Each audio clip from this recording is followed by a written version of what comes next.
Sonsuzluq diaqnozunda səbəblərdən biri də bitişmə xəstəliyidir. Bu xəstəlik keçirilmiş infeksion iltihabı prosesinin nəticəsidir.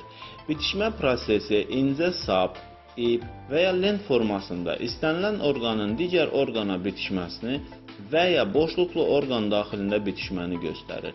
Bu qadın cinsiyyət orqanlarının daxildən istənilən bölməsində olub, yumurta hüceyrənin hərəkətinə imkan vermir. Bu halda uşaqlıq borusu öz gedişi boyu bitişir, sanki yapışır.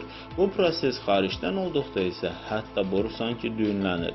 Deyilən faktlar uşaqlıq borusunun keçməməzliyini gətirib çıxarır ki, bu halda hamiləliyin baş tutmasına mane olur. Amma spermatozoid bu yapışıqlıqları keçə bilərsə, yumurta hüceyrəni mayalandırarsa, mayalanmış yumurta hüceyrənin uşaqlığa düşmək şansı olmur və uşaqlıqdan kənar hamiləlik baş tutur. Mayalanmış yumurta hüceyrə həcmcə daha böyük olduğundan, borunun daralmış mənfəzindən keçib uşaqlığa düşə bilmirsə, boru divarına yapışaraq orada inkişaf etməyə başlayır. Bu hal artıq uşaqlıqdan kənar hamiləlikdir və qadının həyatı üçün böyük təhlükə törədir.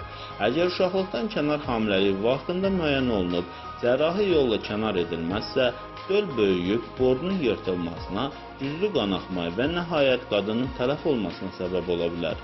Bu hala yol verməmək üçün infeksion iltihabı proseslərinin əlamətlərini, qarın boşluğunun aşağısında ağrı, menstrual siklin pozulması, tez-tez fərqli rəngli və xarakterli ifrazatı qadın özündə müşahidə edərsə, mütləq surətdə özünü və cinsi partnyorunu müayinəyə cəlb etməlidir.